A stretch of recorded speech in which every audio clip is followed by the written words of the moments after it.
नमस्ते, मैं हूं किशोर अजवाणी। आप देख रहे हैं देश का नंबर 1 हिंदी न्यूज चैनल। घड़ी इशारा कर रही है 9 बजे रात का वक्त। 100 बात की एक बात का 100 बात की एक बात में आज अतीक अहमद की हत्या के पीछे उसके गैंग की अंदरूनी कलह और गुड्डू मुस्लिम का क्या हाथ हो सकता है।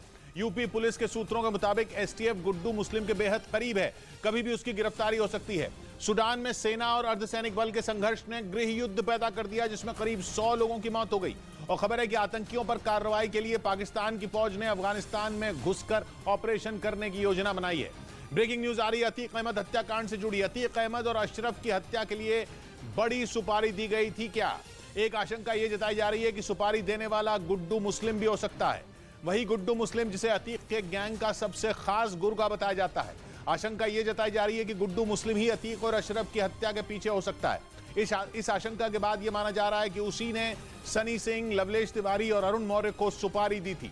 बताया जा रहा है कि तीनों को 10-10 लाख रुपए एडवांस देने के साथ उसने नेटवर्क से हथियार भी मुहैया करवाए थे। और तो और यह भी दावा किया जा रहा है कि अतीक को मारने के लिए तीनों हत्यारे प्लानिंग के तहत प्रयागराज पहुंचे थे। मतलब अतीक और अशरफ की हत्या एक सोची समझी साजिश के तहत की गई। हालांकि यह बात साफ नहीं हो सकी कि गुड्डू मुस्लिम ने अगर ऐसा किया भी तो वो क्यों किया, जबकि वो अतीक का सबसे भरोसेमंद आदमी था।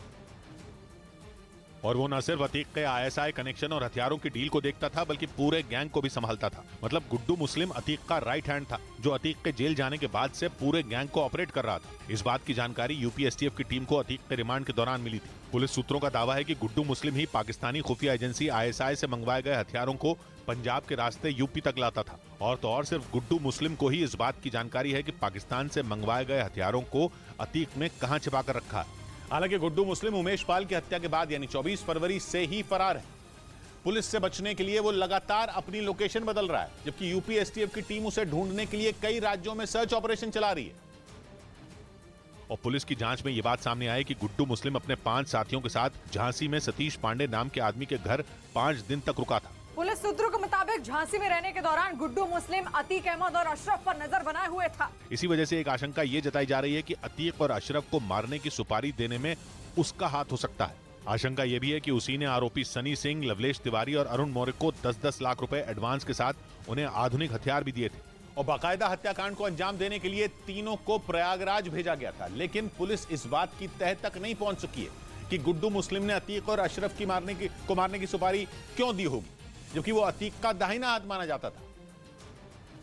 और उसी के बाद पूरे गैंग की कमान भी थी। यह भी हो सकता है कि गुड्डू मुस्लिम इस बात से डरा हुआ था कि कहीं पूछताछ के दौरान अतीक और अशरफ उसकी लोकेशन पुलिस को न बता दें, क्योंकि दावा किया जा रहा है कि गुड्डू मुस्लिम कहां छिपा है उसकी जानकारी सिर्फ अतीक के पास थी। यही नहीं, मौत से चंद सेकंड पहले अतीक और अशरफ गुड्डू मुस्लिम की ही बात कर रहे थे। उस दौरान अशरफ उसके बारे में कुछ बताने जा रहा था, तभी ताबड़तोड़ गोलियां बरसाकर दोनों की हत्या कर दी गई।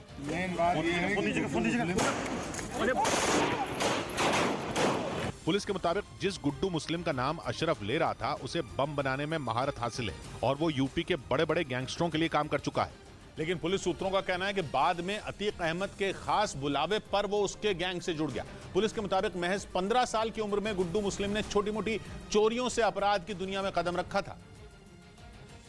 और कुछ समय बाद बाहुबलियों की पनाह मिलने के बाद उसने बम बनाना शुरू कर दिया। धीरे धीरे वो इन गिरोहों के बीच में इतना मशहूर हो गया कि हर बड़े आपराधिक मामले में गुड्डू मुस्लिम का नाम जुड़ने लगा।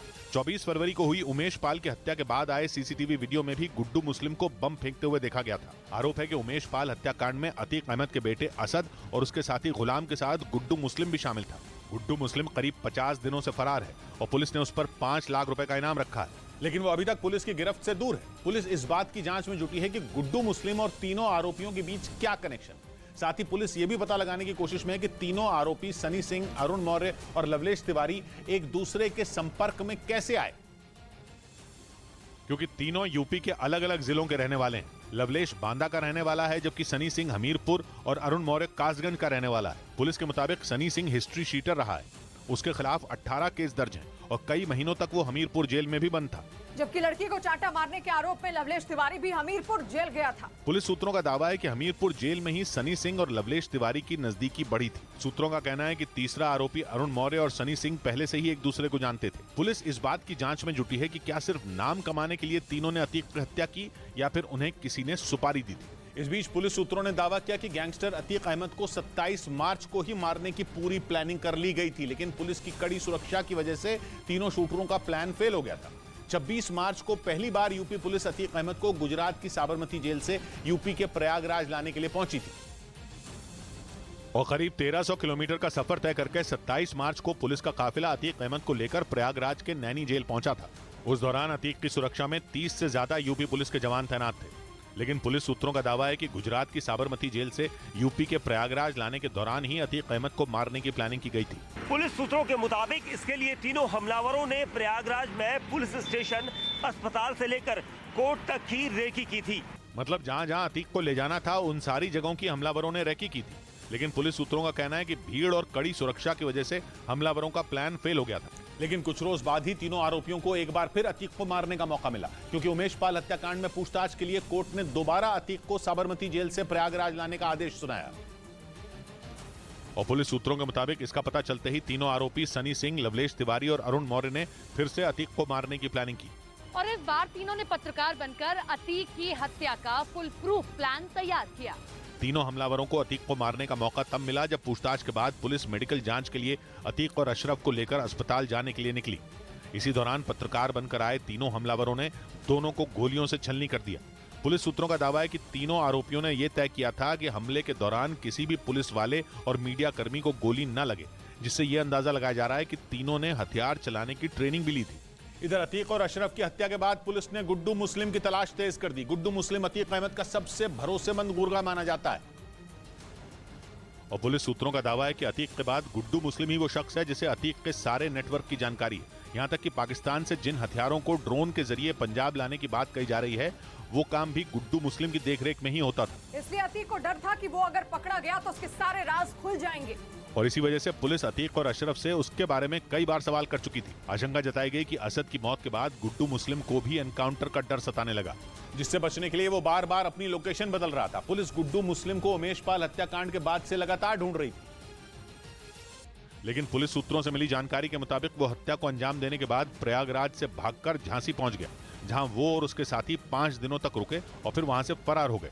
और आशंका जताई जा रही है कि अतीक गुड्डू मुस्लिम की लोकेशन पुलिस को बता सकता था, लेकिन इससे पहले कि वो ये पर्दाफाश कर पाता, 3 शूटरों ने अतीक और उसके भाई अशरफ को गोलियों से छलनी कर दिया, जिसके बाद उनकी हत्या के पीछे गुड्डू मुस्लिम के होने का शक भी जताया गया। पुलिस सूत्रों का दावा है कि पूछताछ के दौरान अतीक ने सिर्फ अपने बेटे असद और शूटर गुलाम का बचाव किया, जिसके बाद गुड्डू मुस्लिम को यह डर सताने लगा कि अतीक उसे फंसा देगा, इसलिए उसने फौरन अपना ठिकाना बदल दिया। पुलिस सूत्रों से मिली जानकारी के मुताबिक गुड्डू पहले उत्तर प्रदेश के झांसी से निकलकर मेरठ पहुंचा, इसके बाद उसके महाराष्ट्र के नासिक में होने की खबर सामने आई और अब तक मिली जानकारी के मुताबिक वो आखिरी बार कर्नाटक में देखा गया, जिसके बाद उसे पकड़ने के लिए यूपी एसटीएफ की कई टीमें अलग अलग राज्यों में जुट गईं, ताकि गुड्डू मुस्लिम को शिकंजे में लेकर अतीक का कच्चा चिट्ठा निकाला जा सके। उधर अतीक अहमद की एक चिट्ठी से हंगामा खड़ा हो गया। दावा है कि अतीक अहमद को पहले से मौत का डर सता रहा था, उसे लग रहा था कि उसका कत्ल किया जा सकता है, इसीलिए उसने एक चिट्ठी लिखकर बंद लिफाफे में अपने वकील को दी थी, ताकि अगर उसकी मौत हो जाए तो इस चिट्ठी के जरिए वो अपनी बात कह पाए। ये चिट्ठी सुप्रीम कोर्ट ऑफ इंडिया के नाम लिखी गई और जिस लिफाफे में ये चिट्ठी है उस पर अतीक अहमद पूर्व सांसद लिखा हुआ है। अतीक और अशरफ के वकील अब ये चिट्ठी सुप्रीम कोर्ट को सौंप सकते हैं। दावा यह किया जा रहा है कि अतीक अहमद की चिट्ठी उसकी मौत की पहेली सुलझा सकती है। चिट्ठी में कुछ बड़े और ताकतवर लोगों के भी नाम होने का अंदेशा है। ये चिट्ठी अतीक अहमद ने कब लिखी ये भी साफ नहीं है, लेकिन माना जा रहा है कि हत्या से कुछ दिन पहले ही उसने ये चिट्ठी लिखी थी।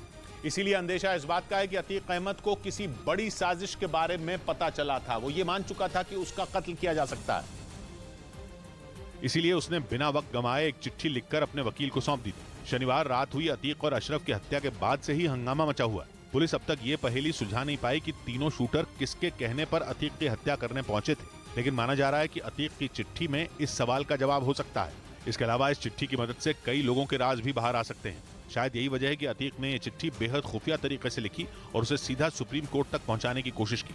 माना जा रहा है कि अतीक की यह चिट्ठी उसकी हत्या की गुत्थी को सुलझा सकती है। इस बीच गैंगस्टर अतीक अहमद और उसके भाई अशरफ के हत्याकांड की जांच के लिए 2 अलग अलग एसआईटी का गठन कर दिया गया।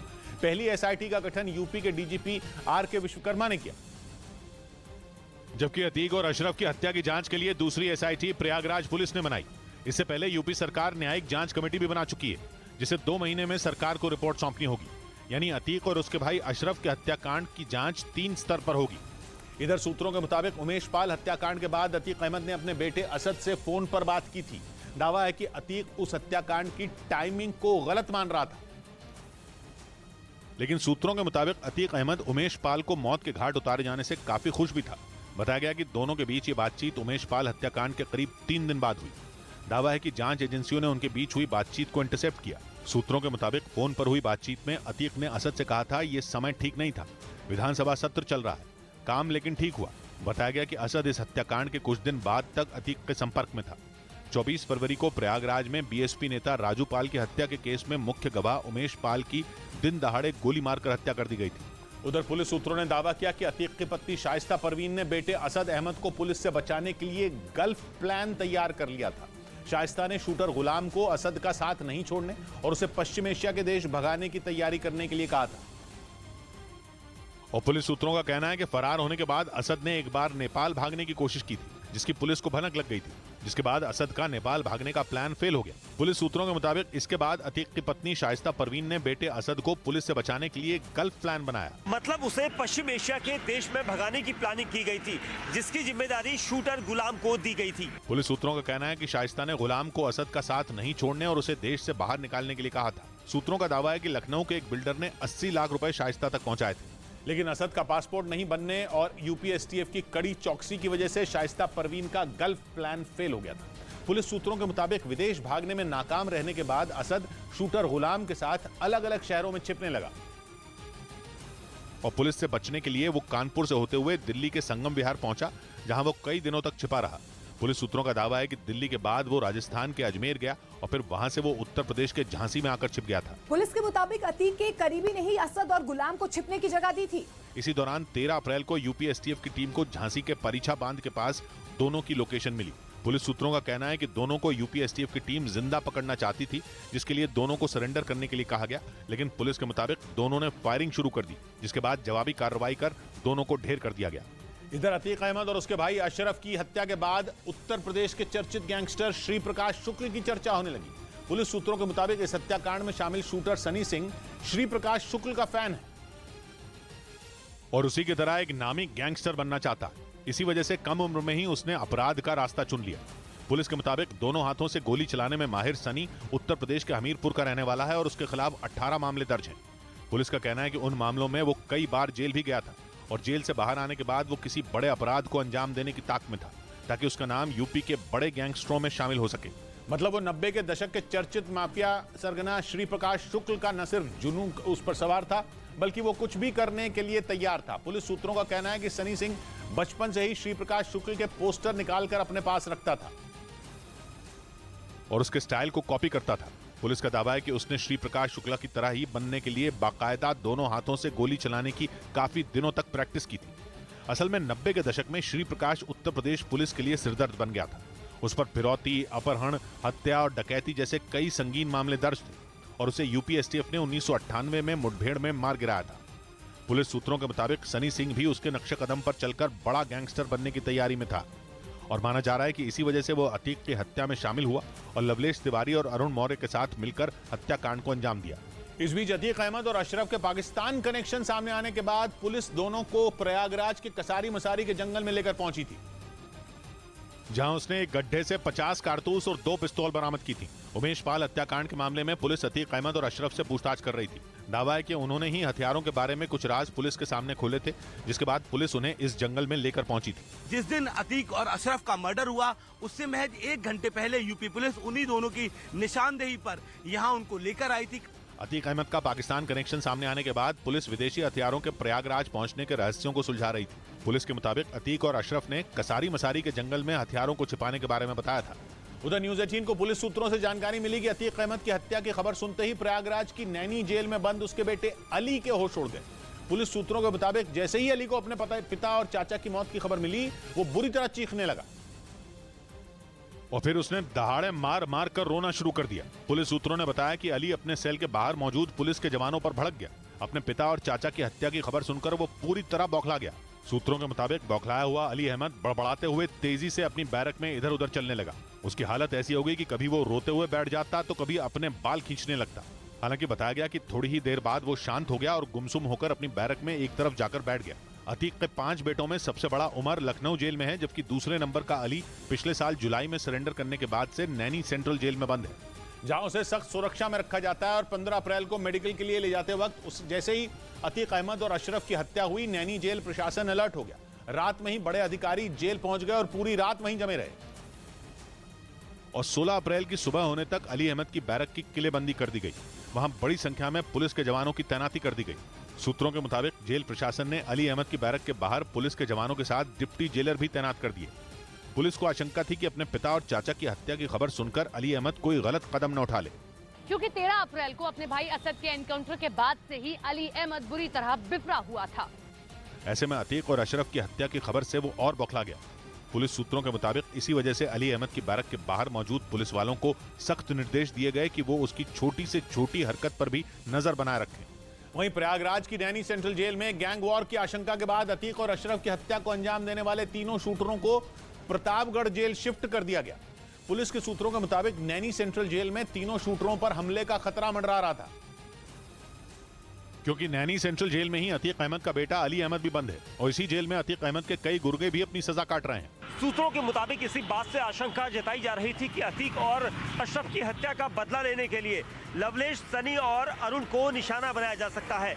बताया गया कि अली अहमद भी अपने पिता और चाचा की हत्या से बौखलाया हुआ है और डर इस बात का था कि कहीं अली अहमद बदला लेने के लिए कहीं कोई बड़ा कदम न उठा ले, और इसी वजह से नैनी जेल प्रशासन ने लवलेश तिवारी, सनी सिंह और अरुण मौर्य को वहां सबसे अलग रखा था।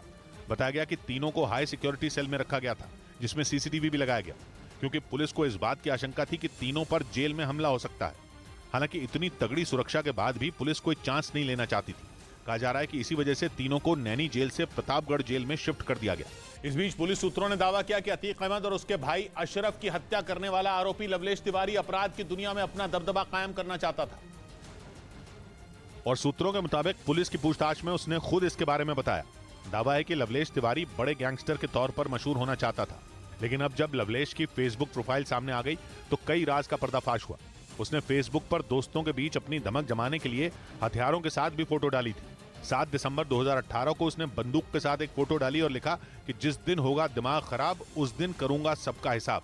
लेकिन ये तो बस शुरुआत थी। 2018 के बाद उसने कई ऐसी पोस्ट की जिनसे इस बात का अंदाजा लगाया जा सकता है कि वो लोगों में खौफ फैलाना चाहता था, ताकि दूसरे लोगों से वो खुद को अलग साबित कर सके। उसने 27 जनवरी 2019 को एक फोटो पोस्ट की और लिखा, लोगों का हमें हल्के में लेना लोगों को ही भारी पड़ जाता है। इतना ही नहीं, फेसबुक पर वो अलग अलग तस्वीरों में हथियार लहराते हुए भी दिखाई दिया। यानी लवलेश हमेशा से कुछ ऐसा करना चाहता था जिससे लोग उससे डरे और लोगों में उसका खौफ हो। लेकिन वो अतीक अहमद और उसके भाई के हत्याकांड में शामिल हो जाएगा, ऐसा उसके परिवार ने सपने में भी नहीं सोचा होगा। इधर अतीक अहमद और अशरफ के हत्यारे लवलेश तिवारी के घर वालों ने भी डर के मारे अपना घर छोड़ दिया। आरोपी लवलेश उत्तर प्रदेश के बांदा जिले का रहने वाला है, जिसने 15 अप्रैल को अपने 2 साथियों सनी सिंह और अरुण मौर्य के साथ मिलकर अतीक और उसके भाई अशरफ को गोलियों से छलनी कर दिया था। पुलिस सुरक्षा को तोड़ते हुए तीनों हत्यारों ने कुछ सेकंड के अंदर उन दोनों पर 18 गोलियां दाग दी थी। इस घटना के बाद से ही पुलिस तीनों हत्यारों से जुड़ी एक एक जानकारी खंगालने में जुटी है। पुलिस के मुताबिक लवलेश तिवारी उत्तर प्रदेश के बांदा जिले का रहने वाला है, लेकिन इस घटना के बाद उसके घर वालों ने डर की वजह से अपना घर छोड़ दिया। देर रात तक लवलेश का परिवार यहीं था, लेकिन जब सुबह बाहर उठे हैं तो उसके परिवार के लोग यहाँ नहीं थे। पुलिस के मुताबिक लवलेश का परिवार पिछले 7 साल से इसी घर में रह रहा था, लेकिन अतीक और उसके भाई अशरफ की हत्या में लवलेश का नाम सामने आने के बाद से ही परिवार के लोग परेशान हो गए थे। पुलिस लवलेश के बारे में जानकारी जुटाने के लिए लगातार उसके घर पहुंच रही थी और माना जा रहा है कि इसी वजह से परिवार ने रातों रात अपना घर छोड़ दिया, जबकि एक रोज पहले तक उसके परिवार के लोग इसी घर में मौजूद थे। पुलिस के मुताबिक लवलेश पर 4 मुकदमे दर्ज हैं। इनमें 3 मारपीट के हैं और 1 छेड़छाड़ का।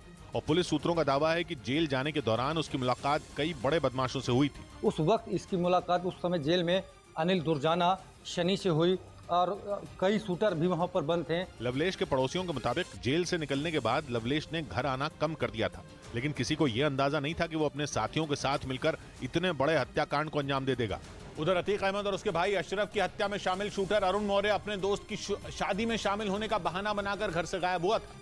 ये जानकारी हरियाणा के पानीपत में रहने वाले अरुण के चाचा ने दी और उनके मुताबिक हरियाणा पुलिस ने पिछले साल फरवरी महीने में अरुण को अवैध हथियार रखने के आरोप में गिरफ्तार किया था, जिसके बाद उसे जेल भेज दिया गया। जानकारी के मुताबिक महज 18 साल का अरुण 6 महीने पहले ही जमानत पर जेल से बाहर आया, लेकिन अतीक और उसके भाई की हत्या की वारदात को अंजाम देने के लिए वो 1 हफ्ते पहले ही पानीपत से निकला। तो शनिवार को मैं गया था गांव में, उसके बाद यहाँ से गया हुआ, ये कह रहा था मैं शादी में जा रहा हूँ। मीडिया में जब अतीक के हत्यारों में अरुण का नाम चलने लगा तो उसका परिवार सन्न रह गया। इस दौरान जब उन्होंने अरुण के फोन पर कॉल किया तो उसका नंबर भी लगातार बंद जा रहा था। वहीं अरुण के पानीपत कनेक्शन का पता चलते ही उत्तर प्रदेश पुलिस ने हरियाणा पुलिस से संपर्क साधा, जिसके बाद हरियाणा पुलिस की एक टीम पूछताछ के लिए अरुण के पानीपत वाले घर पहुंची। लेकिन अरुण के परिवार के लोग भी इस बात से अनजान हैं कि कैसे वो इतनी बड़ी साजिश का हिस्सा बन गया। अब जब हम यहाँ उठते जब हमें पता लगता क्या बात थी क्या नहीं, उसके बारे में हमारे को कोई जानकारी नहीं। शूटर अरुण मौर्य अपने दादा और चाचा के साथ पानीपत में रहता था, जबकि उसके पिता उत्तर प्रदेश के कासगंज में रेड़ी लगाकर टिक्की बेचने का काम करते हैं। लेकिन हत्याकांड के बाद से ही अरुण के माता और पिता अपने कासगंज वाले घर से गायब हैं। अब उत्तर प्रदेश और हरियाणा पुलिस इस मामले को लेकर अलर्ट मोड पर काम कर रही है। इस बीच अतीक अहमद पर गोली चलाने वाले शूटर सनी सिंह के परिवार को हमले का डर सताने लगा, जिसके बाद उत्तर प्रदेश के हमीरपुर में रहने वाले सनी के परिवार वाले अपने घर में कैद हो गए और शूटर सनी के घर के बाहर पुलिस फोर्स तैनात नजर आई। परिवार वालों ने आशंका जताई थी कि अतीक की हत्या के बाद उन पर भी हमला हो सकता है, इसलिए उनकी सुरक्षा में पुलिस की तैनाती की गई। ये घर है, मैं दिखा देना चाहता हूँ, पूरी तरीके से बंद कर दिया गया है। इस दौरान उत्तर प्रदेश पुलिस के कई हथियारबंद जवान शूटर सनी के घर के बाहर बैठे नजर आए, जिन्होंने उस पूरे इलाके को छावनी में बदल दिया। सनी के घर की तरफ जाने वाले सभी रास्तों पर पुलिस के जवान तैनात दिखे और सारी गलियों को बैरिकेडिंग लगाकर बंद कर दिया गया। यहां तक कि पुलिस ने पड़ोसियों को भी उस घर में जाने से रोक दिया। इस समय पुलिस का पहरा लगा हुआ है, उसके खाने पीने की कोई व्यवस्था नहीं, वो अपने अंदर है। शनिवार को सनी सिंह ने अतीक अहमद और उसके भाई अशरफ पर फायरिंग करने के बाद सरेंडर कर दिया था, जिसके बाद वो अभी जेल में बंद है। उधर अतीक अहमद और उसके भाई अशरफ की हत्या में जिस जिगाना पिस्तौल का इस्तेमाल किया गया वो तुर्की में बनती है। हालांकि हैरान करने वाली बात यह है कि पिस्तौल भारत में बैन है, लेकिन इसके बावजूद ये कैसे अतीक की हत्या करने वाले आरोपियों के पास पहुंची, पुलिस इसकी जांच में जुटी है। जिगाना पिस्तौल को काफी खतरनाक माना जाता है। इसमें फायरिंग करने के दौरान बार बार गोलियां भरने की जरूरत नहीं होती। एक जिगाना पिस्तौल की कीमत करीब 7 लाख रुपए बताई जाती है। तुर्की में इस पिस्तौल का इस्तेमाल वहां की सेना और कई सुरक्षा कंपनियां भी करती हैं। इस पिस्तौल से एक बार 15 से 17 गोलियां चलाई जा सकती हैं, जबकि इसका वजन करीब 900 ग्राम है और इसकी रेंज 350 मीटर तक है, यानी इससे दूर से भी निशाना लगाया जा सकता है। देश में ये पिस्तौल बैन है, लेकिन रक्षा विशेषज्ञों के मुताबिक इसे पाकिस्तान के रास्ते लाया जाता है। और ऐसे ही खतरनाक हथियारों को अतीक के गुर्गों तक पहुंचाने वाले अतीक अहमद के बेहद खास गुड्डू मुस्लिम की तलाश जारी है। पुलिस सूत्रों ने दावा किया कि यूपी एटीएस गुड्डू मुस्लिम के बेहद करीब पहुंच चुकी है, यानी गुड्डू मुस्लिम ही अब पुलिस का अगला टारगेट है। उमेश पाल हत्याकांड के बाद से ही पुलिस को गुड्डू मुस्लिम की तलाश है, क्योंकि उस हत्याकांड के दौरान गुड्डू मुस्लिम ने ही वहां बम फेंककर दहशत फैलाई थी और उसी के बाद से पुलिस बमबाज गुड्डू मुस्लिम की तलाश में है, लेकिन अब तक वो पुलिस की पकड़ से दूर है। इस बीच अतीक के बेटे असद का एनकाउंटर हो गया, जबकि अतीक अहमद और अशरफ की हत्या कर दी गई, लेकिन गुड्डू मुस्लिम पुलिस से बचकर भागता रहा। और अब पुलिस के सूत्र ये दावा कर रहे हैं कि यूपी एटीएस गुड्डू मुस्लिम के बेहद करीब है और उसके बारे में ये जानकारी मिली है कि वो कर्नाटक या फिर आंध्र प्रदेश में छिपा हो सकता है। बताया गया कि गुड्डू मुस्लिम के कई मददगार दक्षिण भारत में मौजूद हैं और उन्होंने ही उसकी वहां छिपने में मदद की। खबर की गुड्डू मुस्लिम की घेरेबंदी की सारी तैयारी हो चुकी है और पुलिस बहुत जल्द उस तक पहुंच सकती है, क्योंकि अतीक अहमद के बेटे और उमेश पाल हत्याकांड के आरोपी असद के एनकाउंटर के बाद से ही गुड्डू मुस्लिम यूपी पुलिस की स्पेशल टास्क फोर्स का टारगेट है और इसी वजह से उसकी तलाश में पुलिस ने कई जिलों को खंगाल डाला। जहां से भी उसकी मौजूदगी की खबर आई, पुलिस ने तुरंत छापा मारा। पुलिस सूत्रों के मुताबिक कुछ रोज पहले उसके मेरठ में होने की खबर आई, लेकिन इससे पहले कि पुलिस उस तक पहुंच पाती, गुड्डू मुस्लिम वहां से निकल गया। इसके बाद गुड्डू मुस्लिम के राजस्थान के अजमेर में छिपने की खबर मिली, लेकिन बताया गया कि वहां भी पुलिस के हाथ खाली ही रहे, क्योंकि गुड्डू मुस्लिम वहां से भी गायब हो गया और अब कहा जा रहा है कि वो कर्नाटक या फिर आंध्र प्रदेश में छिपा हो सकता है।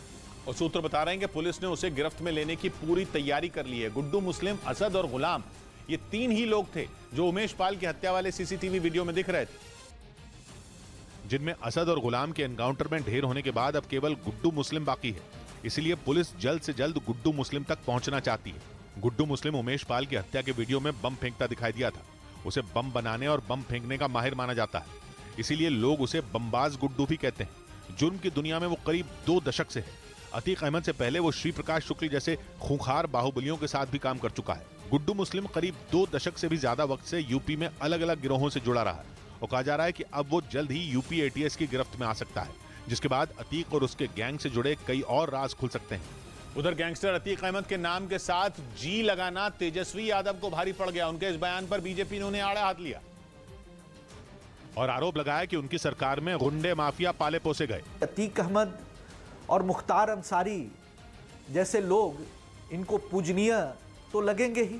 तेजस्वी यादव ने अपने एक बयान में अतीक अहमद के नाम के साथ जी लगाया था। अतीक जी का जनाजा नहीं बल्कि ये जनाजा जो था कानून का जनाजा जो है वो निकला। हालांकि तेजस्वी यादव ने इस बयान के साथ ये भी साफ कर दिया कि अपराध और अपराधी दोनों से उन्हें कोई सहानुभूति नहीं है।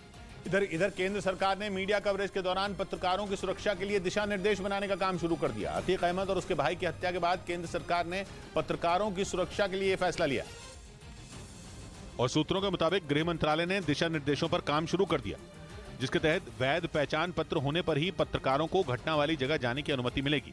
कवरेज के दौरान उनके लिए अलग सुरक्षा घेरा भी बनाया जाएगा।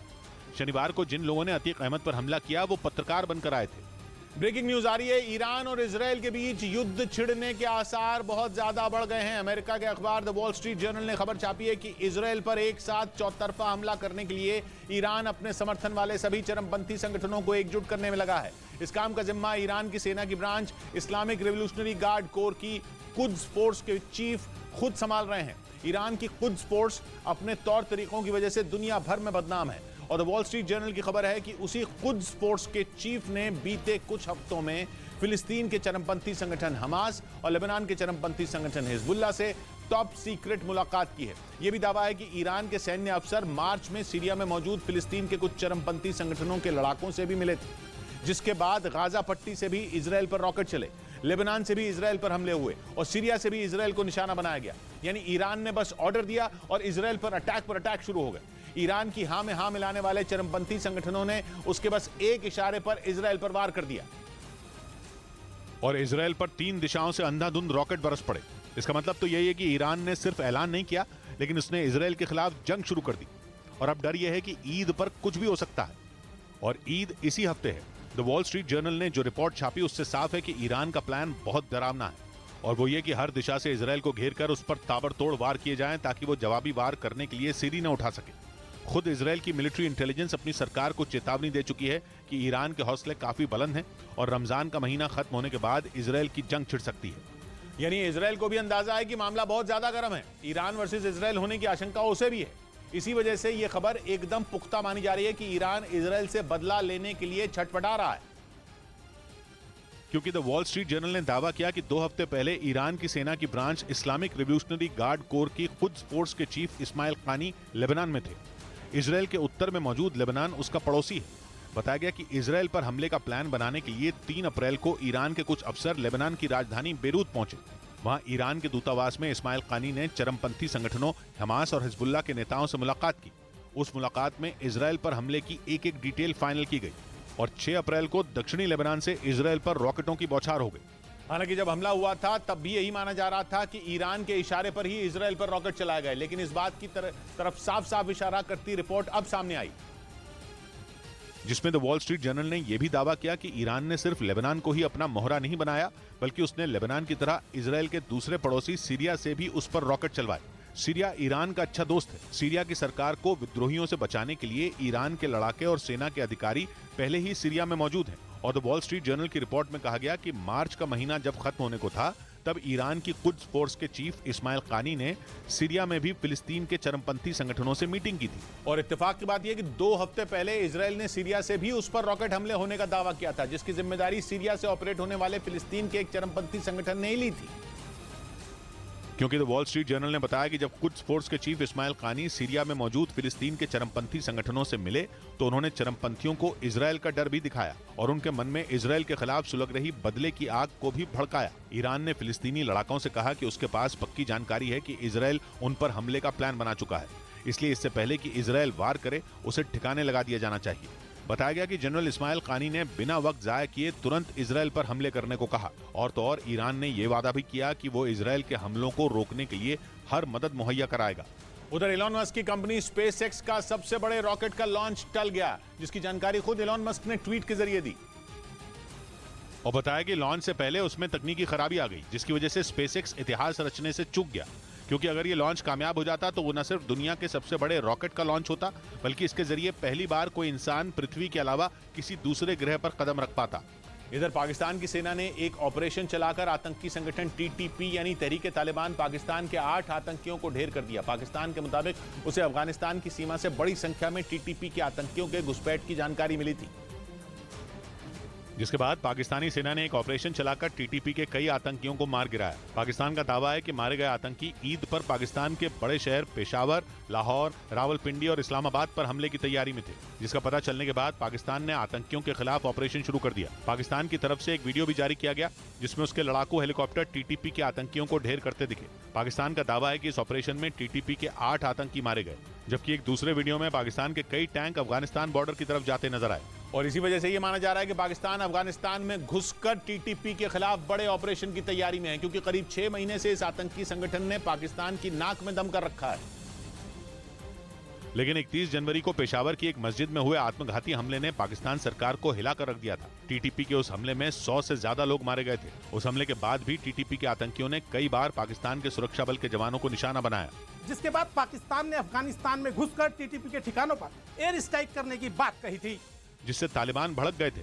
बाद में पाकिस्तान के रक्षा मंत्री ख्वाजा आसिफ ने अफगानिस्तान जाकर तालिबानी नेताओं से टीटीपी को रोकने की अपील की थी। पाकिस्तान का आरोप है कि उसके बाद भी टीटीपी के हमले पाकिस्तान पर जारी रहे और इसी वजह से पाकिस्तान ने टीटीपी के खिलाफ बड़ा ऑपरेशन शुरू किया। आतंकियों की घुसपैठ रोकने के लिए उसने अफगानिस्तान बॉर्डर पर टैंक और लड़ाकू हेलीकॉप्टरों को तैनात कर दिया।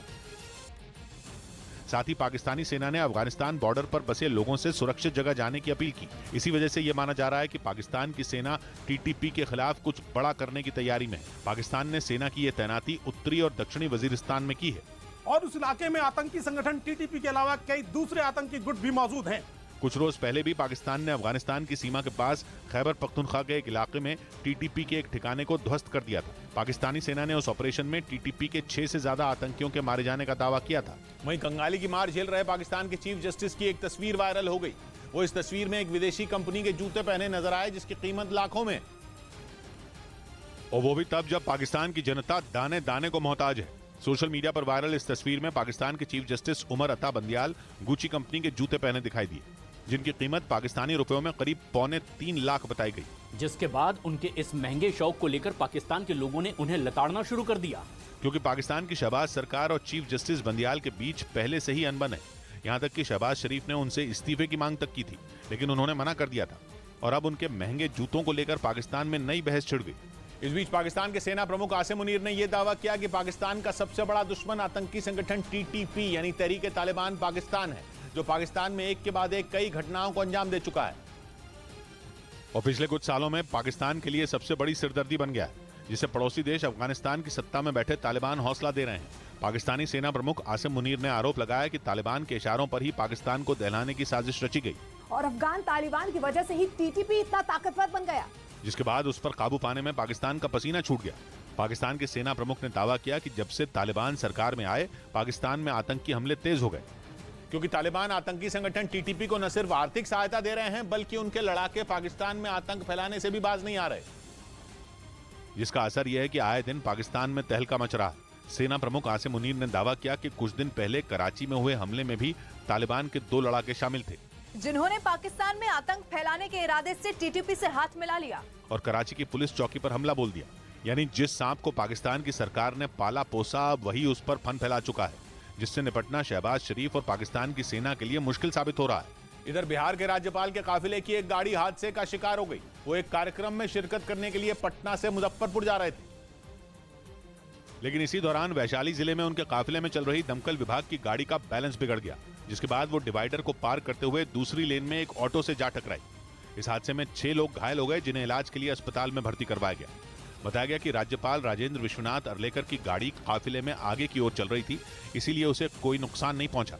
उधर यूरेशियन टाइम्स नाम की वेबसाइट ने दावा किया कि पुतिन यूक्रेन पर सबसे ताकतवर हमला कर सकते हैं। ऐसा इसलिए क्योंकि लगातार हमलों का जवाब दे रहे जेलेंस्की के पास अब मिसाइलों की कमी हो गई है और पुतिन इसी वक्त के इंतजार में थे कि कब जेलेंस्की का जखीरा खाली हो और वो कीव पर कब्जा जमा लें। यूरेशियन टाइम्स के मुताबिक अमेरिका की एक खुफिया रिपोर्ट में दावा किया गया कि जेलेंस्की ने कीव की सुरक्षा के लिए जिस डिफेंस सिस्टम को तैनात किया, उसकी मिसाइलें खत्म होने की कगार पर हैं। यानी अब कीव के आसमान पर लगे सुरक्षा घेरे को तोड़ना पुतिन के लिए बाएं हाथ का खेल होगा। मतलब पुतिन जब चाहे अपने लड़ाकू विमानों से वहां कहर बरपा देंगे। हालांकि अमेरिका जल्द से जल्द यूक्रेन को मिसाइल पहुंचाने की कोशिश में लगा है, लेकिन अगर पुतिन ने इस मौके को भुना लिया तो वो आसानी से यूक्रेन को हथिया लेंगे। इस बीच पुतिन के खासम खास और रूस के पूर्व राष्ट्रपति दिमित्री मेदवेदेव ने बिल्कुल सीधे सीधे पोलैंड का वजूद दुनिया के नक्शे से मिटाने की चेतावनी दे डाली। मेदवेदेव ने कहा कि अगर रूस और नेटो के बीच जंग छिड़ी तो पोलैंड कहीं का नहीं रहेगा, वो खत्म हो जाएगा।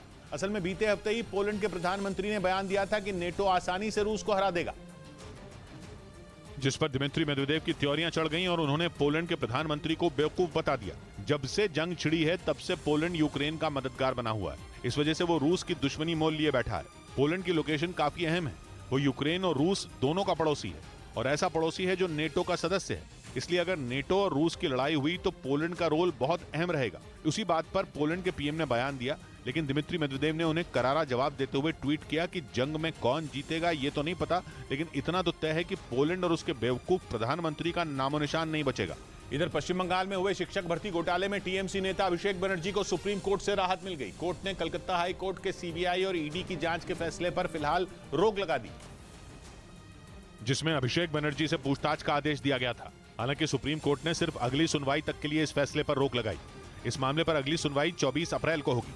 उधर दिल्ली और मुंबई में कोरोना के बढ़ते मामलों ने चिंता बढ़ा दी। दोनों शहरों में बीते एक हफ्ते में नए मरीजों की संख्या तेजी से बढ़ गई और स्वास्थ्य मंत्रालय के मुताबिक दिल्ली में एक हफ्ते के अंदर कोरोना से 24 लोगों की मौत हो गई, जबकि मुंबई में हफ्ते भर में कोरोना संक्रमण के 28% नए केस दर्ज किए गए। वहीं देश भर में पिछले 24 घंटों के दौरान कोरोना के 9,111 नए मरीज सामने आए। इस बीच पश्चिमी मीडिया का दावा है कि रूस के खिलाफ युद्ध लड़ रहे जेलेंस्की उसके पेट्रियट मिसाइल डिफेंस सिस्टम के फैन हो गए। पुतिन की सेना की ओर से यूक्रेन के शहरों पर किए गए घातक हमलों के बाद जेलेंस्की ने उनके मिसाइल सिस्टम की जमकर तारीफ की और यूरोप के देशों से अपनी सेना के लिए ऐसे ही खतरनाक मिसाइल डिफेंस सिस्टम की डिमांड कर डाली। असल में युद्ध के दौरान रूस के पेट्रियट मिसाइल डिफेंस सिस्टम के घातक वार से जेलेंस्की की सेना को कई इलाकों में भारी नुकसान उठाना पड़ा। इसी वजह से जेलेंस्की चाहते हैं कि उनकी सेना के पास भी ऐसे मारक हथियार हो जिनसे रूस के लड़ाकू विमानों पर सटीक वार किया जा सके और पुतिन की फौज को सबक सिखाया जा सके। पिछले साल अमेरिका ने यूक्रेन को पेट्रियट मिसाइल डिफेंस सिस्टम देने का ऐलान किया था, लेकिन अब तक ये खेप यूक्रेन पहुंच नहीं सकी। हालांकि पश्चिमी मीडिया के मुताबिक अमेरिका यूक्रेन की सेना के 65 जवानों की एक टीम को पिछले मार्च में ही इसे चलाने की ट्रेनिंग दे चुका है। यानी बहुत जल्द अमेरिका से मिलने वाला ये घातक हथियार जेलेंस्की की फौज के बेड़े में शामिल होगा। वहीं यूक्रेन के रक्षा मंत्री के मुताबिक जर्मनी और हॉलैंड ने भी यूक्रेन को एक पेट्रियट मिसाइल डिफेंस सिस्टम देने का वादा किया है और जल्द ही जेलेंस्की की सेना को मिल सकते हैं। पेट्रियट दुनिया के सबसे खतरनाक एयर डिफेंस सिस्टम में एक है। इसकी मदद से एक बार में 4 मिसाइलों को दागा जा सकता है। ये इतना ताकतवर है कि बैलिस्टिक, क्रूज मिसाइल और आधुनिक लड़ाकू विमान तक को ढेर कर सकता है और जंग के मैदान में हारी बाजी को पलट सकता है। यही वजह है कि जेलेंस्की जल्द से जल्द अपनी सेना को यह हथियार दिलाना चाहते हैं। उधर पश्चिमी मीडिया ने दावा किया कि पोलैंड और हंगरी के यूक्रेन से अनाज का आयात बैन करने के फैसले पर यूरोप में बवाल हो गया, क्योंकि यूरोपियन यूनियन उनके इस फैसले को लेकर भड़क गया और साफ कर दिया कि यूरोपियन यूनियन के सदस्यों की ओर से व्यापार नीति को लेकर इस तरह की एकतरफा कार्रवाई बर्दाश्त नहीं की जाएगी। पश्चिमी मीडिया के मुताबिक पोलैंड और हंगरी में इस बार गेहूं समेत दूसरी फसलों की बम्पर पैदावार हुई है। वहां किसानों को उम्मीद थी कि उन्हें इसका फायदा मिलेगा, लेकिन देश में यूक्रेन से सस्ता अनाज आयात होने की वजह से उन्हें नुकसान उठाना पड़ रहा है। ऐसा इसलिए क्योंकि जंग के बाद से ही काला सागर में रूस की नाकेबंदी की वजह से यूक्रेन के कई बंदरगाह बंद पड़े, जिसकी वजह से यूक्रेन का यूरोप के बाहर होने वाला निर्यात लगभग ठप पड़ गया। वो अपना ज्यादातर निर्यात पोलैंड के रास्ते यूरोप के देशों को करने के लिए मजबूर है, लेकिन यूरोप में कम खपत होने की वजह से यूक्रेन का अनाज बेहद सस्ती कीमतों पर निर्यात किया जा रहा है, जिसका नुकसान उन देशों के किसानों को उठाना पड़ रहा है जो यूक्रेन से अनाज आयात कर रहे हैं। दावा है कि इसलिए पोलैंड और हंगरी की सरकारों ने देश में किसानों के विरोध से बचने के लिए यूक्रेन से अनाज का आयात बैन कर दिया है। पश्चिमी मीडिया के मुताबिक बल्गेरिया भी यूक्रेन से अनाज आयात पर बैन लगाने पर विचार कर रहा है। दावा है कि अगर ऐसे ही एक के बाद एक यूरोप के देश यूक्रेन से आयात पर प्रतिबंध लगाते रहे तो जेलेंस्की की मुश्किलें बढ़ सकती हैं। इस बीच अपनी सबसे ताकतवर मिसाइल का टेस्ट करने के बाद किम जोंग उन के तेवर इतने तीखे हो गए कि समंदर में गोलियां ही चल गईं। उन्होंने अब समंदर में दक्षिण कोरिया को आंखें दिखा दी। दक्षिण कोरिया ने दावा किया कि उत्तर कोरिया की गश्त लगाने वाली एक नाव ने दोनों के बीच समुद्री सीमा ही पार कर दी, जिसे खदेड़ने के लिए दक्षिण कोरिया को पानी में गोलियां चलानी पड़ी। उत्तर कोरिया और दक्षिण कोरिया में समुद्री सीमा को लेकर विवाद है। दक्षिण कोरिया ने बताया कि उत्तर कोरिया की पेट्रोल बोट आगे ही बढ़ती जा रही थी, इसलिए उसने किम जोंग उन की नाव को चेतावनी देने के लिए फायरिंग की। पिछले हफ्ते ही किम ने उत्तर कोरिया की सबसे ताकतवर मिसाइल के परीक्षण का दावा किया था उस टेस्ट के ठीक बाद समंदर में उनकी नाव का सीमा पार करना महज इत्तेफाक हो, इस बात पर दक्षिण कोरिया को शक है। इसलिए अमेरिका, जापान और दक्षिण कोरिया ने भी समंदर में मिसाइल डिफेंस एक्सरसाइज शुरू कर दी।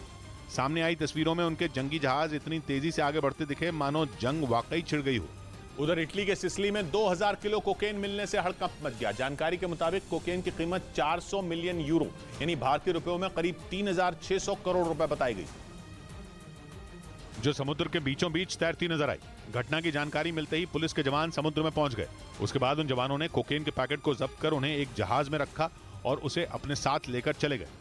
जानकारी के मुताबिक इटली पुलिस ने कोकेन के 70 पैकेट बरामद किए, जिनकी कीमत करीब 400 मिलियन यूरो यानी भारतीय रुपयों में करीब 3600 करोड़ रुपए बताई गई। भारी मात्रा में कोकेन कहां से आई, इसका पता नहीं चल सका। इस बीच अफगानिस्तान को सुनहरे सपने दिखाकर फंसाने के प्रोजेक्ट पर चीन ने काम तेज कर दिया। चीन ने अफगानिस्तान को एक ऐसा ऑफर दिया जिससे उसकी मंशा एकदम साफ हो गई। पता चल गया कि चीन का इरादा केवल अफगानिस्तान में मौजूद लिथियम के भंडार पर कब्जा करना है, जिसके लिए उसने अफगानिस्तान को तगड़ा ऑफर दे दिया। अफगानिस्तान के खनन मंत्रालय को चीन की एक कंपनी ने ऑफर दिया कि वो अफगानिस्तान के लिथियम के खजाने को निकालना चाहती है।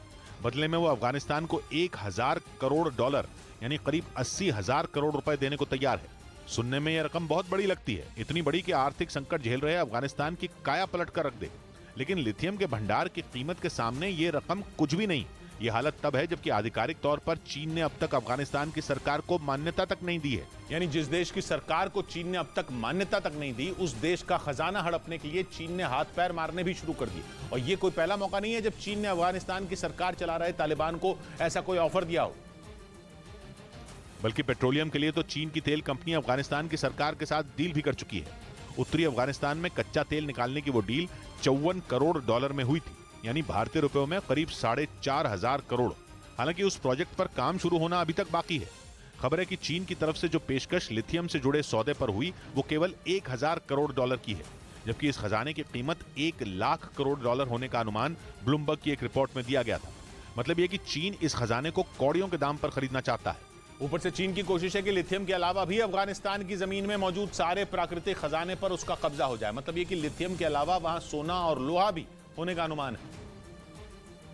और अगर डील हो गई तो लिथियम के साथ जो भी मेटल धरती से निकलेंगे वो सभी चीन के हो जाएंगे। यूं तो अकेले लिथियम का भंडार ही चीन को मालामाल बना सकता है, लेकिन अगर सोने और लोहे का भी कोई भंडार मिल गया तो सोने पर सुहागा हो जाएगा।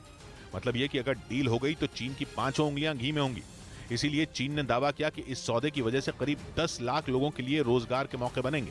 साथ में कुछ अहम जगहों पर मूलभूत ढांचे की मरम्मत के काम भी बिल्कुल मुफ्त करने की उसने पेशकश कर दी है। हालांकि तालिबान ने अभी तक इस डील पर खुलकर कुछ भी नहीं कहा। इधर पश्चिम बंगाल में हुए शिक्षक भर्ती घोटाले में सीबीआई ने टीएमसी विधायक जीवन कृष्ण साहा को गिरफ्तार कर लिया। सीबीआई पिछले 3 दिन से उनसे पूछताछ में जुटी थी, जिसके बाद सीबीआई ने उन्हें गिरफ्तार कर लिया। आरोप है कि शिक्षक भर्ती घोटाले की जांच में टीएमसी विधायक जीवन कृष्ण साहा ने सीबीआई का सहयोग नहीं किया। उन्होंने बचने के लिए अपना फोन भी घर के पास बने तालाब में फेंक दिया, जिसे खाली करवाकर सीबीआई ने फोन बरामद कर लिया। बीते शुक्रवार सीबीआई ने उनके ठिकानों पर छापा मारा था।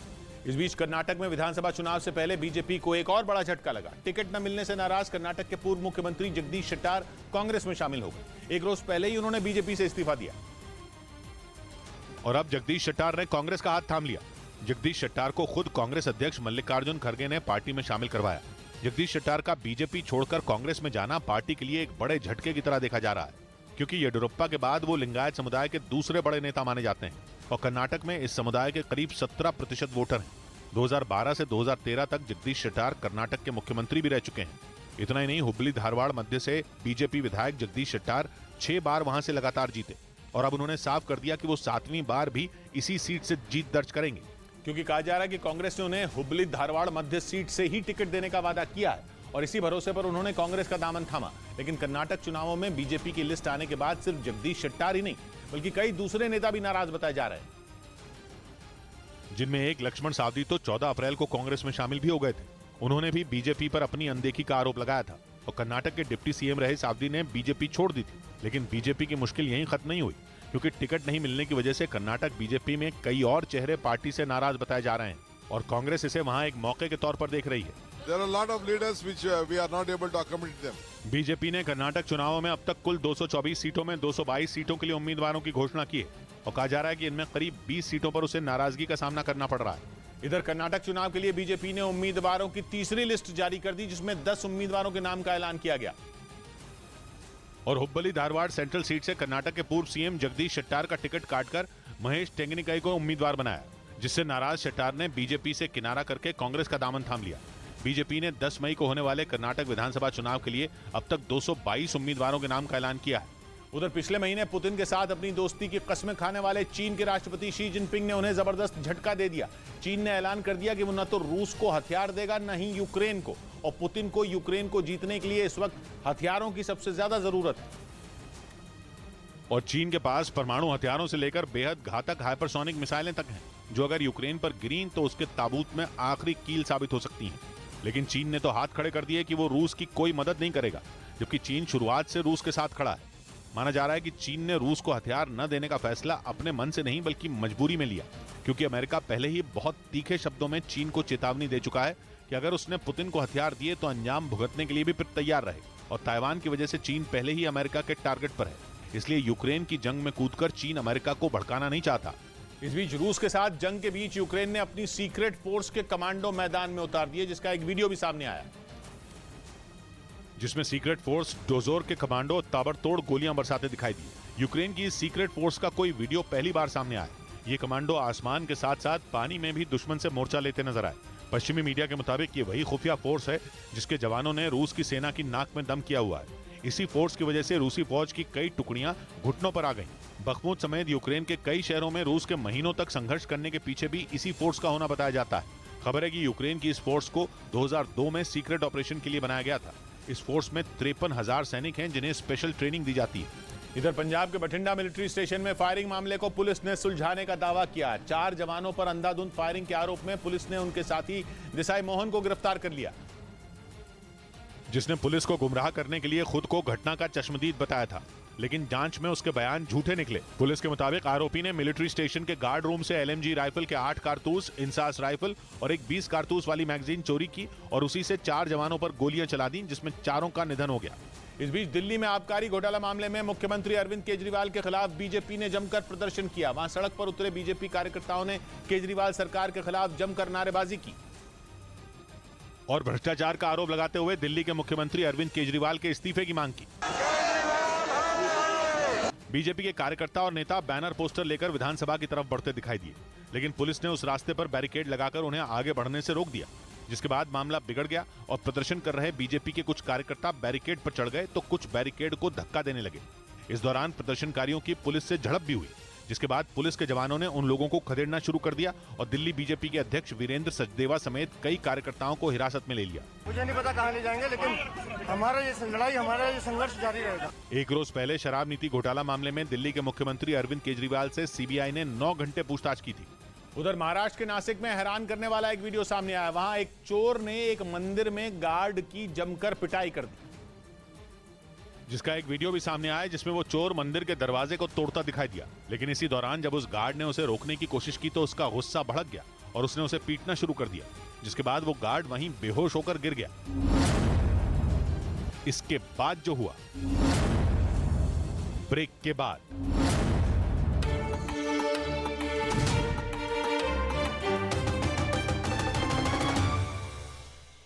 तक मिली जानकारी के मुताबिक वो आखिरी बार कर्नाटक में देखा गया, जिसके बाद उसे पकड़ने के लिए यूपी एसटीएफ की कई टीमें अलग अलग राज्यों में जुट गईं, ताकि गुड्डू मुस्लिम को शिकंजे में लेकर अतीक का कच्चा चिट्ठा निकाला जा सके। उधर अतीक अहमद की एक चिट्ठी से हंगामा खड़ा हो गया। दावा है कि अतीक अहमद को पहले से मौत का डर सता रहा था। उसे लग रहा था कि उसका कत्ल किया जा सकता है, इसीलिए उसने एक चिट्ठी लिखकर बंद लिफाफे में अपने वकील को दी थी, ताकि अगर उसकी मौत हो जाए तो इस चिट्ठी के जरिए वो अपनी बात कह पाए। ये चिट्ठी सुप्रीम कोर्ट ऑफ इंडिया के नाम लिखी गई और जिस लिफाफे में ये चिट्ठी है उस पर अतीक अहमद पूर्व सांसद लिखा हुआ है। अतीक और अशरफ के वकील अब ये चिट्ठी सुप्रीम कोर्ट को सौंप सकते हैं। दावा यह किया जा रहा है कि अतीक अहमद की चिट्ठी उसकी मौत की पहेली सुलझा सकती है। चिट्ठी में कुछ बड़े और ताकतवर लोगों के भी नाम होने का अंदेशा है। ये चिट्ठी अतीक अहमद ने कब लिखी ये भी साफ नहीं है, लेकिन माना जा रहा है कि हत्या से कुछ दिन पहले ही उसने ये चिट्ठी लिखी थी। ब्रेकिंग न्यूज आ रही है अतीक अहमद हत्याकांड से जुड़ी। अतीक अहमद और अशरफ की हत्या के लिए बड़ी सुपारी दी गई थी क्या? एक आशंका यह जताई जा रही है कि सुपारी देने वाला गुड्डू मुस्लिम भी हो सकता है। वही गुड्डू मुस्लिम जिसे अतीक के गैंग का सबसे खास गुर्गा बताया जाता है।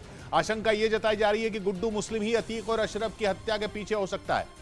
इस आशंका के बाद यह माना जा रहा है कि उसी ने सनी सिंह, लवलेश तिवारी और अरुण मौर्य को सुपारी दी थी।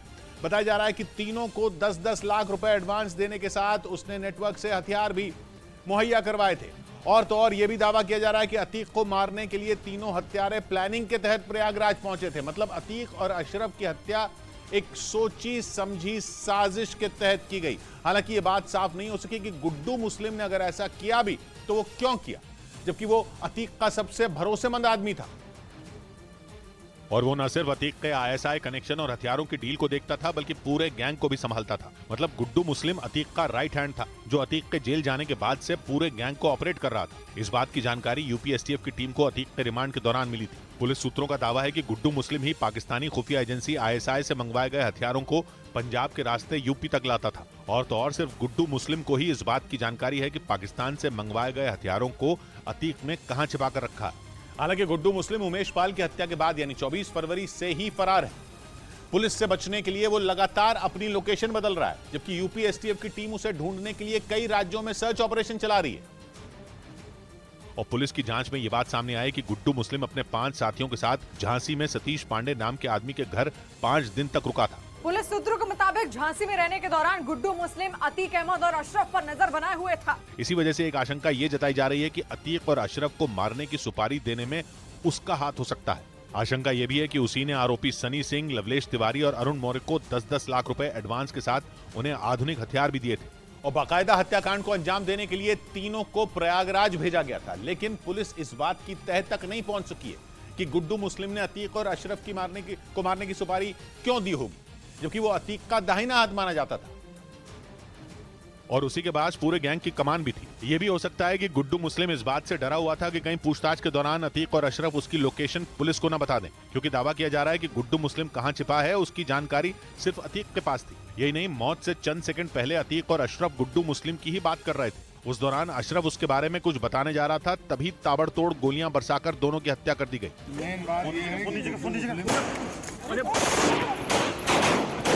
पुलिस के मुताबिक जिस गुड्डू मुस्लिम का नाम अशरफ ले रहा था उसे बम बनाने में महारत हासिल है और वो यूपी के बड़े बड़े गैंगस्टरों के लिए काम कर चुका है। लेकिन पुलिस सूत्रों का कहना है कि बाद में अतीक अहमद के खास बुलावे पर वो उसके गैंग से जुड़ गया। पुलिस के मुताबिक महज 15 साल की उम्र में गुड्डू मुस्लिम ने छोटी मोटी चोरियों से अपराध की दुनिया में कदम रखा था और कुछ समय बाद बाहुबलियों की पनाह मिलने के बाद उसने बम बनाना शुरू कर दिया। धीरे धीरे वो इन गिरोहों के बीच में इतना मशहूर हो गया कि हर बड़े आपराधिक मामले में गुड्डू मुस्लिम का नाम जुड़ने लगा।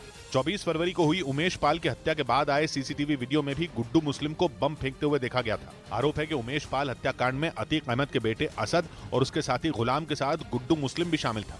गुड्डू मुस्लिम करीब 50 दिनों से फरार है और पुलिस ने उस पर 5 लाख रुपए का इनाम रखा है, लेकिन वो अभी तक पुलिस की गिरफ्त से दूर है। पुलिस इस बात की जांच में जुटी है कि गुड्डू मुस्लिम और तीनों आरोपियों के बीच क्या कनेक्शन। साथ ही पुलिस ये भी पता लगाने की कोशिश में है कि तीनों आरोपी सनी सिंह, अरुण मौर्य और लवलेश तिवारी एक दूसरे के संपर्क में कैसे आए, क्योंकि तीनों यूपी के अलग अलग जिलों के रहने वाले हैं। लवलेश बांदा का रहने वाला है, जबकि सनी सिंह हमीरपुर और अरुण मौर्य कासगंज का रहने वाला है। पुलिस के मुताबिक सनी सिंह हिस्ट्री शीटर रहा है, उसके खिलाफ 18 केस दर्ज हैं और कई महीनों तक वो हमीरपुर जेल में भी बंद था। जबकि लड़की को चांटा मारने के आरोप में लवलेश तिवारी भी हमीरपुर जेल गया था। पुलिस सूत्रों का दावा है कि हमीरपुर जेल में ही सनी सिंह और लवलेश तिवारी की नजदीकी बढ़ी थी। सूत्रों का कहना है कि तीसरा आरोपी अरुण मौर्य और सनी सिंह पहले से ही एक दूसरे को जानते थे। पुलिस इस बात की जांच में जुटी है कि क्या सिर्फ नाम कमाने के लिए तीनों ने अतीक की हत्या की या फिर उन्हें किसी ने सुपारी दी थी। इस बीच पुलिस सूत्रों ने दावा किया कि गैंगस्टर अतीक अहमद को 27 मार्च को ही मारने की पूरी प्लानिंग कर ली गई थी, लेकिन पुलिस की कड़ी सुरक्षा की वजह से तीनों शूटरों का प्लान फेल हो गया था। 26 मार्च को पहली बार यूपी पुलिस अतीक अहमद को गुजरात की साबरमती जेल से यूपी के प्रयागराज लाने के लिए पहुंची थी और करीब 1300 किलोमीटर का सफर तय करके 27 मार्च को पुलिस का काफिला अतीक अहमद को लेकर प्रयागराज के नैनी जेल पहुंचा था। उस दौरान अतीक की सुरक्षा में 30 से ज्यादा यूपी पुलिस के जवान तैनात थे, लेकिन पुलिस सूत्रों का दावा है कि गुजरात की साबरमती जेल से यूपी के प्रयागराज लाने के दौरान ही अतीक अहमद को मारने की प्लानिंग की गई थी। पुलिस सूत्रों के मुताबिक इसके लिए तीनों हमलावरों ने प्रयागराज में पुलिस स्टेशन, अस्पताल से लेकर कोर्ट तक की रेकी की थी। मतलब जहां जहां अतीक को ले जाना था उन सारी जगहों की हमलावरों ने रेकी की थी, लेकिन पुलिस सूत्रों का कहना है कि भीड़ और कड़ी सुरक्षा की वजह से हमलावरों का प्लान फेल हो गया था। लेकिन कुछ रोज बाद ही तीनों आरोपियों को एक बार फिर अतीक को मारने का मौका मिला, क्योंकि उमेश पाल हत्याकांड में पूछताछ के लिए कोर्ट ने दोबारा अतीक को साबरमती जेल से प्रयागराज लाने का आदेश।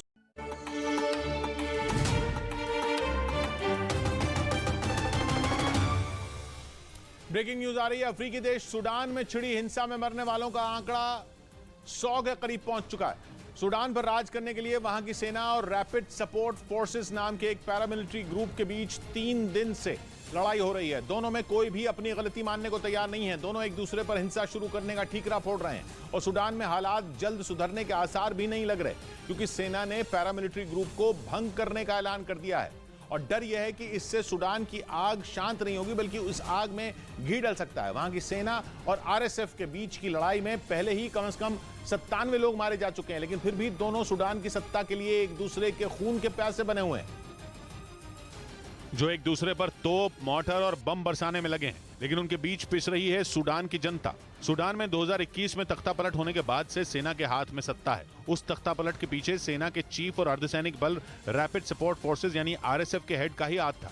लेकिन अब दोनों के सिर पर सूडान पर राज करने का भूत सवार है। ये मामला जल्दी ठंडा भी नहीं होने वाला, क्योंकि सूडान के आर्मी चीफ ने आरएसएफ को भंग करने का आदेश दे दिया है और जो ताकत के लिए लड़ रहा हो वो ऐसे तो मैदान छोड़ेगा नहीं। इधर महाराष्ट्र के नासिक में हैरान करने वाला एक वीडियो सामने आया। वहां एक चोर ने एक मंदिर में गार्ड की जमकर पिटाई कर दी, जिसका एक वीडियो भी सामने आया जिसमें वो चोर मंदिर के दरवाजे को तोड़ता दिखाई दिया। लेकिन इसी दौरान जब उस गार्ड ने उसे रोकने की कोशिश की तो उसका गुस्सा भड़क गया और उसने उसे पीटना शुरू कर दिया, जिसके बाद वो गार्ड वहीं बेहोश होकर गिर गया, जिसका फायदा उठाकर चोर ने मंदिर से लाखों रुपए की चांदी की चोरी की और वहां से फरार हो गया। लेकिन सीसीटीवी वीडियो सामने आने के बाद पुलिस ने चोर को गिरफ्तार कर दिया। ब्रेकिंग न्यूज है अतीक अहमद के मर्डर पर। खबर है कि अतीक पर गोली चलाने वाले शूटरों को हथियार मुहैया कराने वाले का पुलिस को पता चल गया है। पुलिस सूत्रों का दावा है कि बाबर नाम के बदमाश ने तीनों शूटरों को हथियार मुहैया करवाए थे। बाबर कानपुर की जेल में भी सजा काट चुका है, लेकिन अभी वो फरार है और पुलिस को उसकी तलाश है। अमित सिंह हमारे साथ जुड़ रहे हैं। अमित, क्या पता चल रहा है इस पर?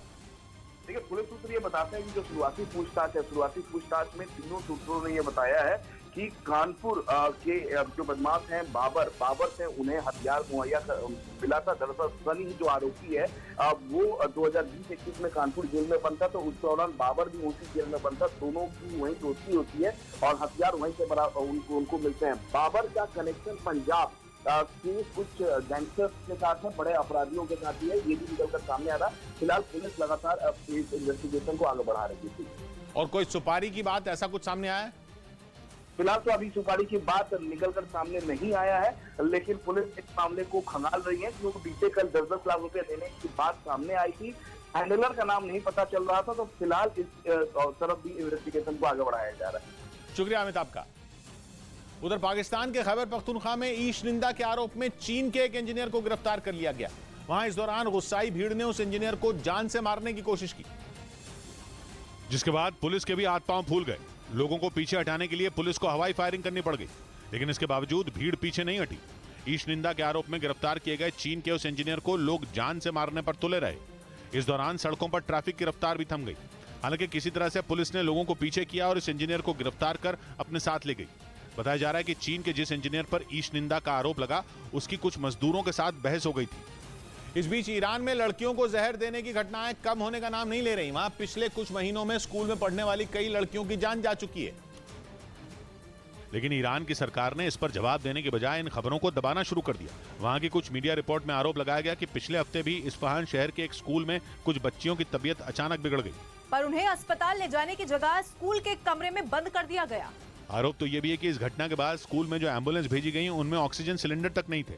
ईरान में इस तरह के केमिकल अटैक की शुरुआत पिछले साल 30 नवंबर को हुई थी। उस वक्त करीब 13,000 छात्राओं को जहर दिए जाने का आरोप लगा था।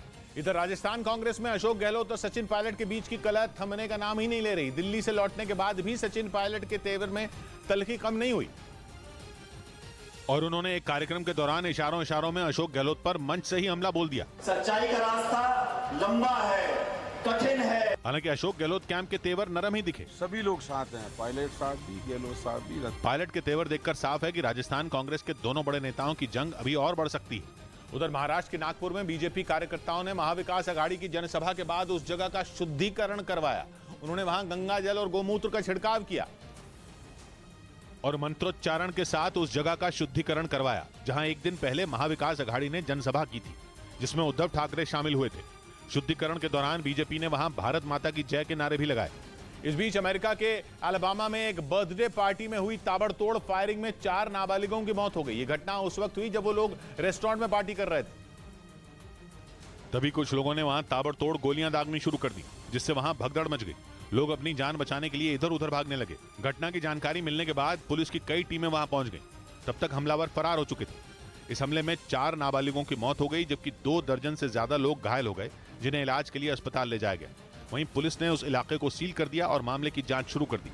हमलावरों ने उन नाबालिगों पर फायरिंग किस वजह से की, इसका पता नहीं चल सका। उधर यूएई यानी संयुक्त अरब अमीरात और सऊदी अरब की गारंटी के बावजूद आईएमएफ पाकिस्तान को लोन नहीं दे रहा। आर्थिक संकट में डूबे देशों को कर्ज देने वाली संस्था आईएमएफ 2 देशों की गारंटी के बाद भी कंगाल पाकिस्तान को कर्ज देने में आनाकानी कर रहा है, क्योंकि कर्ज चुकाने के मामले में पाकिस्तान का पिछला रिकॉर्ड बेहद खराब रहा है। आईएमएफ ने साफ कर दिया कि भले ही यूएई और सऊदी अरब ने उसे कर्ज के लिए गारंटी दी हो, इसके बावजूद पाकिस्तान को लोन के लिए कुछ और शर्तें पूरी करनी होंगी। असल में कंगाली में डूबे पाकिस्तान और आईएमएफ के बीच 7 अरब डॉलर यानी पाकिस्तानी रुपयों में करीब 1,68,000 करोड़ रुपए के कर्ज को लेकर पिछले 4 साल से बातचीत चल रही है, जिसे वो अलग अलग किश्तों में पाकिस्तान के खजाने में ट्रांसफर करेगा। लेकिन कर्ज देने से पहले आईएमएफ ने शहबाज सरकार के सामने कई शर्तें रखी, जिन्हें पूरा करने में शहबाज सरकार के पसीने छूट गए। आईएमएफ ने कर्ज की किश्त देने से पहले पाकिस्तान को दूसरे देशों से अपने सरकारी खजाने में गारंटी डिपॉजिट कराने की शर्त भी रखी, जिसके लिए सऊदी अरब ने 2 और यूएई ने 1 अरब डॉलर देने का वादा किया। लेकिन यह साफ नहीं हो सका कि दोनों देशों ने फंड पाकिस्तान के सरकारी खजाने में ट्रांसफर किया है या नहीं। यानी पाकिस्तान के सरकारी खजाने में गारंटी देने वाले देशों की ओर से पैसे भेजे जाने के पुख्ता सबूत आईएमएफ को अब तक नहीं मिले। इसी वजह से पाकिस्तान को कर्ज देने में आईएमएफ कतरा रहा है। हालांकि अब तक ये भी साफ तो नहीं हो सका है कि आईएमएफ की नई शर्तें असल में क्या हैं, क्योंकि उनकी तरफ से बयान आया है कि पाकिस्तान को कर्ज देने से पहले संस्था को कुछ और बातों का भी भरोसा चाहिए। मतलब ये कि पाई पाई को मोहताज शहबाज सरकार को जल्द ही राहत वाली किश्त नहीं मिलने वाली। इसी देरी से नाराज शहबाज शरीफ ने आईएमएफ पर गुस्सा निकाला और कहा कि दोस्तों की गारंटी के बाद भी आईएमएफ का किश्त जारी नहीं करना हैरान करने वाला है। इधर केंद्र सरकार ने सुप्रीम कोर्ट में सेम सेक्स मैरिज यानी समलैंगिक विवाह का विरोध किया। केंद्र सरकार ने सेम सेक्स मैरिज को मान्यता दिलाने वाली याचिकाओं पर सवाल उठाए और उन्हें खारिज करने की मांग की। केंद्र सरकार ने अपनी अर्जी में कहा कि पहले इस बात पर सुनवाई होनी चाहिए कि ये याचिकाएं सुनवाई के लायक हैं भी या नहीं। असल में समलैंगिकों की ओर से दाखिल याचिकाओं में उन्हें शादी की इजाजत देने की मांग की गई, जिस पर सुबह सुप्रीम कोर्ट की 5 जजों की संविधान पीठ सुनवाई करेगी। इस बीच बिहार के पूर्वी चंपारण में जहरीली शराब पीने से हुई मौत के मामले में मुख्यमंत्री नीतीश कुमार ने मुआवजे का ऐलान कर दिया। बताया गया कि वहां जहरीली शराब पीने से 3 दिन में 34 लोगों की मौत हो गई, जिसके बाद नीतीश कुमार ने पीड़ित परिवारों के लिए 4-4 लाख रुपए के मुआवजे की घोषणा कर दी, जबकि 4 महीने पहले उन्होंने छपरा शराब कांड के बाद मुआवजा देने से साफ इनकार कर दिया था और कहा था कि वो किसी भी कीमत पर जहरीली शराब से होने वाली मौतों के मामले में मुआवजे का ऐलान नहीं करेंगे। इधर महाराष्ट्र के पुणे में एनसीपी यानी राष्ट्रवादी कांग्रेस पार्टी के बड़े कार्यक्रम में शरद पवार के भतीजे अजीत पवार नहीं पहुंचे, जिसके बाद उनकी नाराजगी को लेकर अटकलें तेज हो गईं और कहा जाने लगा कि चाचा और भतीजे के बीच सब कुछ ठीक नहीं चल रहा, क्योंकि अजीत पवार को लेकर किए गए सवाल को शरद पवार की बेटी सुप्रिया सुले भी टाल गईं। मला गॉसिपला वेळच मिळत नाही, कारण मला एक लोकप्रतिनिधी म्हणून खूप जबाबदारी असतात। वहीं बीजेपी ने अजीत पवार की नाराजगी और बीजेपी में जाने की खबरों पर बेहद संभल कर बयान दिया। हालांकि इस पूरे मामले पर अब तक खुद अजीत पवार ने खुलकर कुछ नहीं बोला है, लेकिन पुणे के कार्यक्रम में नहीं जाने से अटकलों का बाजार गर्मा गया। उधर बॉम्बे हाई कोर्ट से उद्धव ठाकरे गुट को बड़ा झटका लगा। अदालत ने मुंबई महानगर पालिका में वार्डों की संख्या बढ़ाने के फैसले को लेकर दायर याचिका खारिज कर दी, जिसके बाद यह साफ हो गया कि मुंबई महानगर पालिका के चुनाव 227 सीटों पर ही होंगे, जबकि उद्धव ठाकरे की सरकार के दौरान जनसंख्या वृद्धि का तर्क देते हुए बीएमसी के वार्डों की संख्या बढ़ाकर 236 करने का फैसला किया गया था, जिसे बाद में शिंदे सरकार ने पलट दिया। उद्धव गुट ने शिंदे सरकार के इस फैसले को हाई कोर्ट में चुनौती दी थी। इस बीच खबर है कि भारत और रूस के बीच कारोबार से जुड़े रिश्ते और मजबूत होंगे। रूस के उप प्रधानमंत्री इस वक्त भारत के दौरे पर हैं, जिन्होंने संकेत दिए कि भारत और रूस के बीच जल्द एक फ्री ट्रेड एग्रीमेंट हो सकता है। सूत्रों के मुताबिक दोनों देशों के बीच होने वाले व्यापार में डॉलर का विकल्प ढूंढने के लिए कुछ और समझौते भी हो सकते हैं। वही ब्रेकिंग न्यूज है मुंबई से शिवसेना, जिसे सेना के जवानों ने एक खेत से बरामद किया। आरोप है कि ड्रोन की मदद से पंजाब के कई जिलों में ड्रग्स की सप्लाई करने की तैयारी थी, लेकिन बीएसएफ के जवानों ने पाकिस्तान के इस प्लान पर पानी फेर दिया। इधर दिल्ली के टैगोर गार्डन इलाके में 3 मंजिला इमारत धराशायी हो गई, जिसके बाद वहां अफरा तफरी मच गई। इस इमारत के पास बेसमेंट बनाने के लिए खुदाई का काम चल रहा था। जिसकी वजह से इस हादसे का अंदेशा जताया जा रहा है। बताया गया कि इस इमारत में कई दफ्तर बने हुए थे जो मलबे में तब्दील हो गए। आसपास के इलाके में भी मलबे का ढेर इकट्ठा हो गया। वहीं इमारत गिरने की जानकारी मिलते ही दमकल विभाग की 3 गाड़ियां फौरन वहां पहुंची और रेस्क्यू ऑपरेशन शुरू किया गया। इसके साथ ही खुदाई करने वाली मशीन की मदद से इमारत का मलबा हटाया गया। इस हादसे में किसी के हताहत होने की खबर नहीं है। इस बीच अमृतसर में बीजेपी नेता बलविंदर गिल को कुछ हमलावरों ने घर में घुसकर गोली मार दी, जिसके बाद उन्हें अस्पताल में भर्ती कराया गया, जहां उनकी हालत नाजुक बनी हुई। हमलावरों ने उनके घर में घुसकर ताबड़तोड़ गोलियां चलाई और मौके से फरार हो गए। बताया गया कि हमलावरों के मुंह पर पट्टी बंधी हुई थी। उन्होंने बलविंदर गिल के घर पहुंचकर दरवाजा खटखटाया। बलविंदर गिल की बेटी ने दरवाजा खोला, जिसके बाद हमलावर ने गिल को देखते ही उन पर गोली चला दी, जिसमें वो गंभीर रूप से घायल हो गए। इस हमले के बाद बीजेपी पंजाब की कानून व्यवस्था पर सवाल उठा रही है। फिलहाल पुलिस ने मामला दर्ज कर जांच शुरू कर दी। उधर पटना के करीब बिहटा इलाके में रेत का अवैध खनन करने वालों ने खनन विभाग की टीम पर हमला कर दिया। पुलिस के मुताबिक बिहटा में जांच के लिए पहुंची खनन विभाग की टीम ने वहां रेत लेकर जा रही गाड़ियों को रोका, जिसके बाद टीम के ऊपर रेत ले जा रहे लोगों ने हमला बोल दिया। पुलिस के मुताबिक आरोपियों ने खनन विभाग की एक महिला इंस्पेक्टर को घेर लिया और फिर उनकी डंडों से बुरी तरह पिटाई कर दी। इस घटना का एक वीडियो भी सामने आया, जिसमें कुछ लोग महिला अधिकारी को घेर कर हमला करते दिखे। पुलिस ने इस मामले में अब तक 44 लोगों को गिरफ्तार किया। इधर पंजाब के अमृतसर में स्वर्ण मंदिर में एक महिला को अंदर जाने से रोकने पर विवाद हो गया। बताया गया कि उसके चेहरे पर तिरंगे का टैटू बना था, जिसकी वजह से उसे रोका गया।